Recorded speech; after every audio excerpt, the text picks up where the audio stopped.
Okay, today class we're going to be drawing the angry man picture. Although it's got a grid over it, we're actually going to be ignoring the grid and just drawing what we see. This is the way that we normally draw. So we're observing the picture we've got and drawing it. I'm looking at the start of his head at the moment, just to the side, and I can see that it's sort of a weird angle to it to start off with. And as it goes down the face there, it's quite straight, and he's got a big square jaw. I'm trying to keep the face quite symmetrical, but if you look at the image, it's not perfectly symmetrical. For instance, the side of the head on the other side is slightly more curved. As you can see on the other side, it's got a bit of an angle to it. Just popping in a little guideline there to show where the picture ends, or the photograph ends. So you see on that side, on the right hand side, it's got a curved, natural sort of a turn, but on the left hand side, well, it's got that weird angle to it. Remember to press lightly. I'm pressing a little bit harder here just so you can see on the drawing what I'm drawing. Putting this ear in here, just concentrating how far down it is. I'm putting a little bit of detail, but not much, because I may have to rub it out later if I make a mistake. Just get a rough idea where the centre is, and I'm looking now at the eyebrows, just to get it. I'm looking at how far they come up compared to the ear, and how low down they come to the compared to the ear. I'm placing in the eye. Looking at this eye, out of the two, it's the most normal looking, but it's still quite squidged up as he's very angry.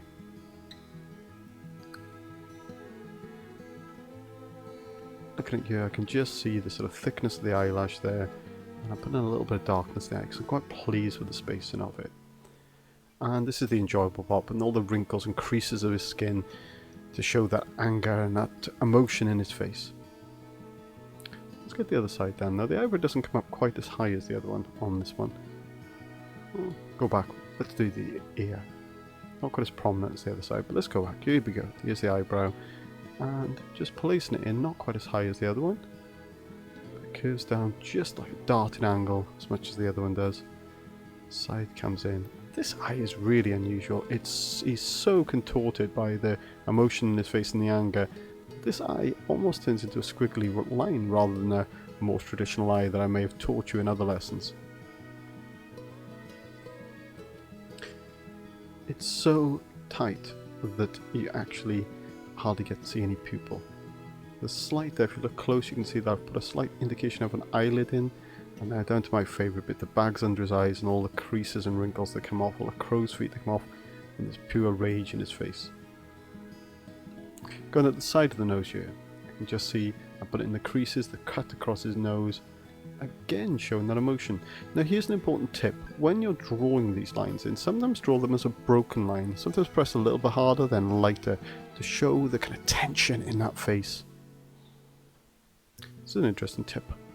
I'm giving myself guidelines to where the nostrils start. So I'd noticed that on this picture, the nostrils came down just at the start of the eyes. Just drawing it in now, trying to get a bit of a V shape, and I'm looking for little details and tips that'll help me. The bulb of the nose there, little lines go off. So I'm looking at the photograph closely to see if I can find any details that will help me indicate the shape of that nose.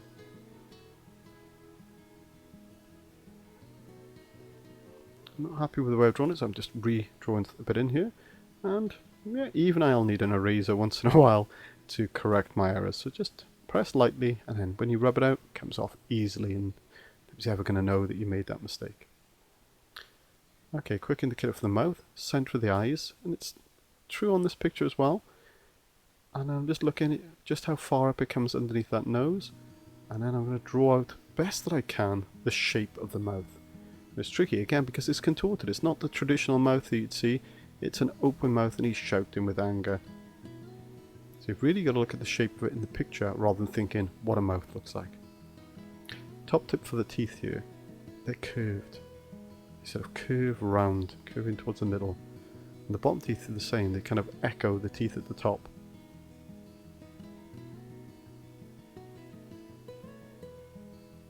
Don't be afraid to correct things if you do them wrong. Do the bottom lip now, just drawing that in.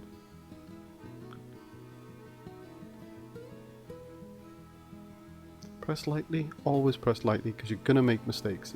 It's a natural thing when you're drawing to correct. You're feeling your way through a drawing all the time.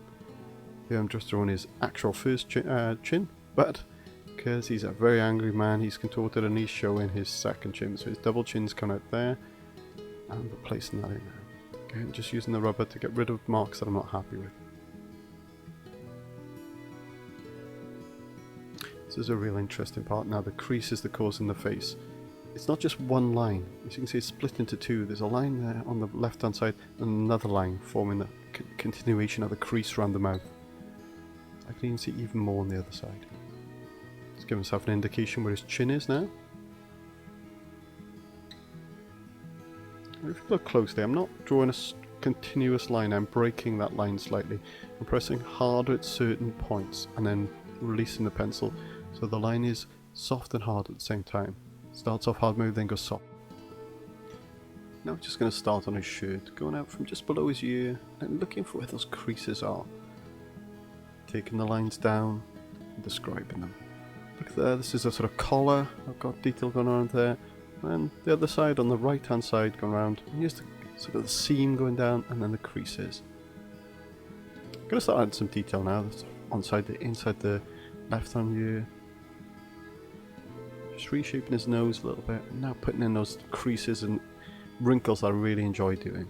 Just going across there, looking at the angles. Now go straight up and then straight at another angle.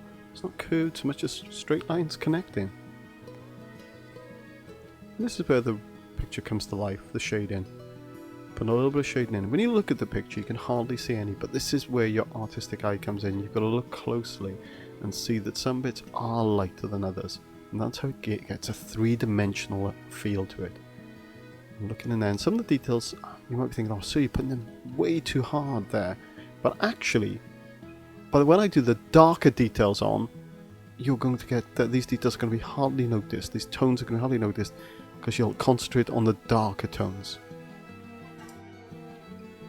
So I continue to add little tones to show the three-dimensional shape of the face. And these are the lightest tones on there, just around the nose there to get a little bit of 3D depth in it.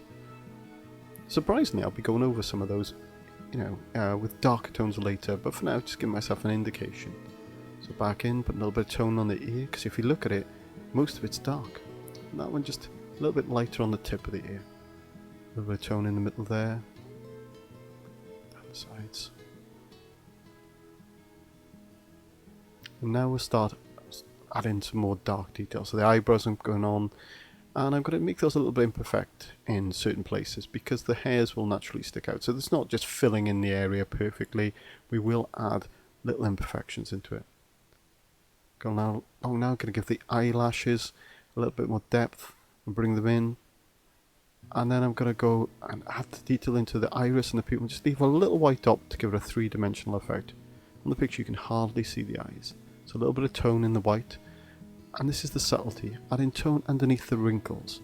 Not filling them in completely, but just giving them a little tone underneath, which makes them feel 3D.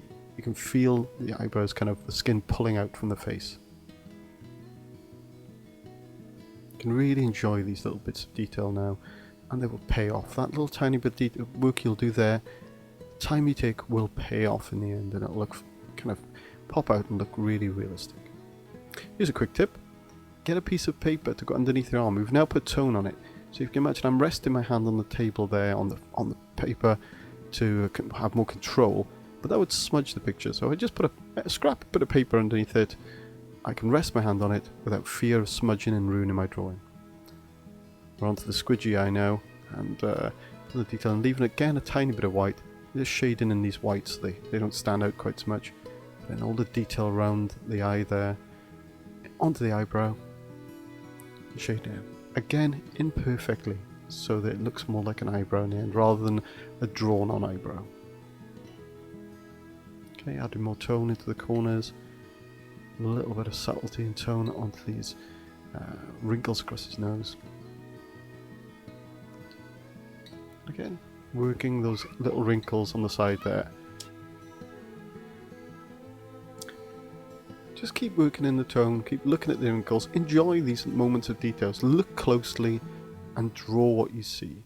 Just add in tone where you think it will be there to shade the face. Again, I'm going into the ear and adding a little bit more tone, darkening it. I'm darkening the whole of it, but I'm adding darker tones so that those lighter tones really kind of full method, a three-dimensional face of the curves inside the ear. Going back and enjoying the detail, shading a little bit around those creases I put in earlier for the wrinkles. Looking at, and rather than drawing, I'm shading those in. I'm shading those details in to create the tone. So the line's gone from a linear line to actually a shaded tone to create the feeling of a line, where actually it's just added tone. Underneath the nose gets really dark, and inside the mouth gets dark as well. Don't try and draw around every tooth. What I'm doing here is drawing with shades. I'm adding a tiny bit of tone, not completing it and joining up, but a little bit of tone to indicate there's a tooth there, rather than drawing a tooth in. Same on the bottom ones, just a little bit of shade in.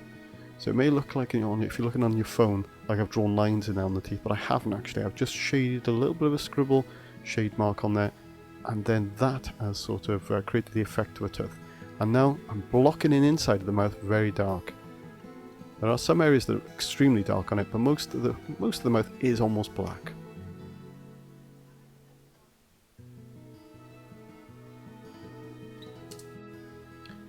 As you can see, as you add more shadow in the mouth and going round the lips there, it really gets a three-dimensional feel. I'm going to go under the nose now, because this is the really dark area on the picture that kind of will make all the other tone in the face sort of fade backwards, and we won't notice it as much. So it'll be a slight subtle tonal effect around the rest of the face because of the tone that we put on here.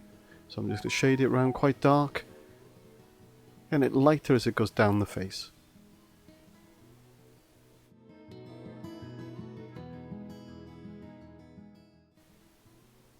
Notice I'm using the paper again to shield the rest of the drawing from this tone, darker underneath the mouth there, and just adding the detail in. I can redraw some of these lines in again now, because the tone on it is making them fade backwards. So if I want it to stand out, I've got to make them compete with the tone that I put next to them. So I'll just keep working, add in darker tones where I think it needs to be. And around the mouth there, just a little bit of crease line wrinkles around the gum at the bottom of the bottom lip of it. And let's start adding some tone to his shirt now. So starting up the top corner here, I can see that really dark area around his neck, and it leads off to the seam going along all those folds there in his shirt. So just gently work around, looking for detail. I'm going to start off adding this texture to the collar. By the time I'm finished, I might not be able to see most of it, but it'll satisfy me that I'll know there's an area that's different in texture to the rest of the shirt. So when I work over it, I'll be aware of it. And there, just go. Put in a little bit dark area there where the darker shadows are. I'm going to work out with a lighter tone then, and just look for some of the highlights. So I'll just carry on working for a bit here, and you'll know what I'm doing.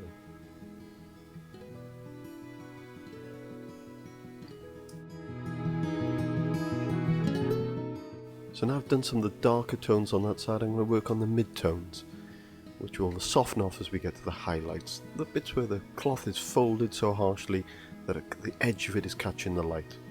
So let's put those mid-tones in, just leaving a few areas for those highlights to come out later.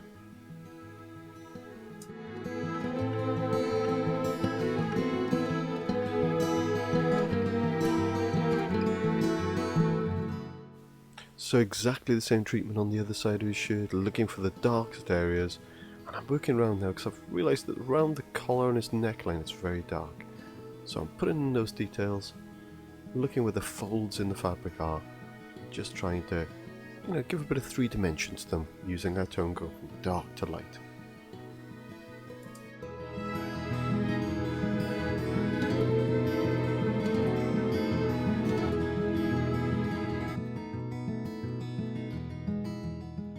At this point I've covered most of his shirt in a sort of dark mid-tone, so now I'm going to look for the darker areas. I think sometimes when we're drawing we think, oh, it's dark enough when we've had a tone, but we can really look and look how dark that shirt is, and some areas are probably the darkest areas on the picture. So I've gone back and I've looked at that tone there, and I've looked then where else I need to put dark areas in to give it balance. So around his nose there gets much more detail and much more tone, around the chin there, and around the neckline. So I'm balancing it off against the shirt as I'm drawing.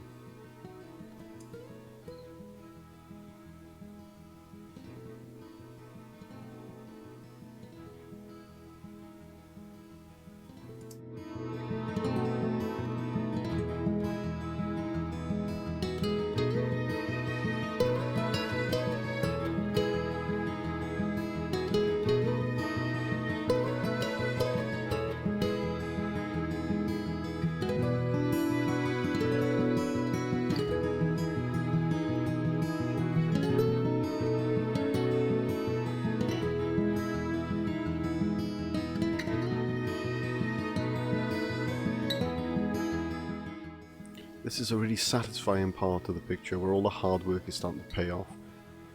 I've put in all the tone, now I'm adding some texture. Some of his stubble around his nose, I'm dotting that in to kind of get the real feeling of the texture of this man's face, the pores on his face, and all the tones. Well, I think you'll find that the more work you put in, the better result. So please, take no less than half an hour on this. I'm probably looking for you to take the whole lesson just drawing this face. Well, over to you now, so good luck.